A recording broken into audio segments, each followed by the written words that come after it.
reading through the Bible this year, and we want you to join us. Because it's so important that you do so you can know the Bible. And the children of Israel, they was in slavery by the Egyptians. And they prayed to God. Yes, Lord. And they called out to God. And they said to God, set us free.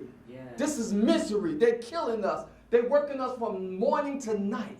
And God sent Moses, and Moses did different miracles, 10 different miracles. The last one killed the firstborn of the Egyptians and departed the Red Sea, and they marched across, and they went in the wilderness, and they was going to the promised land that God promised them, flowing with milk and honey. But when things got hard, you know what they said? Let us go back to Egypt.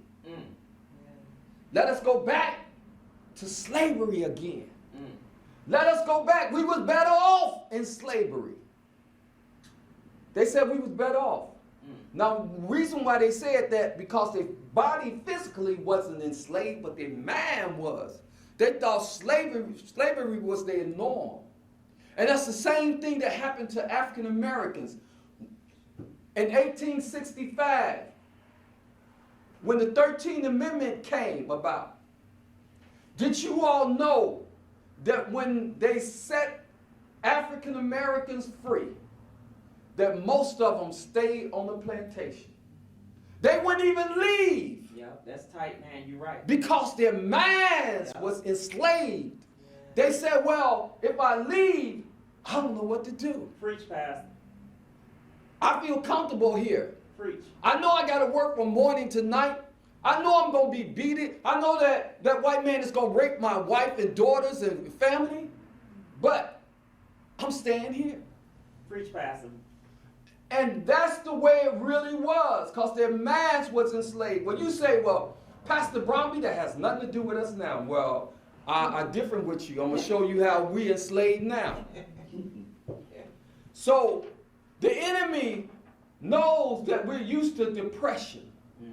And the enemy want to depress you. Yes, say it, Pastor. Because when you're in depression, you're not going to leave your house. Say it, Pastor. Sometimes you don't even get out of the bed. It's tight, sometimes you lock your door and lock your bedroom door, and you don't want to even talk to nobody. Say it, Pastor. He knows that you are bound and you are locked up, and you don't understand that you're enslaved.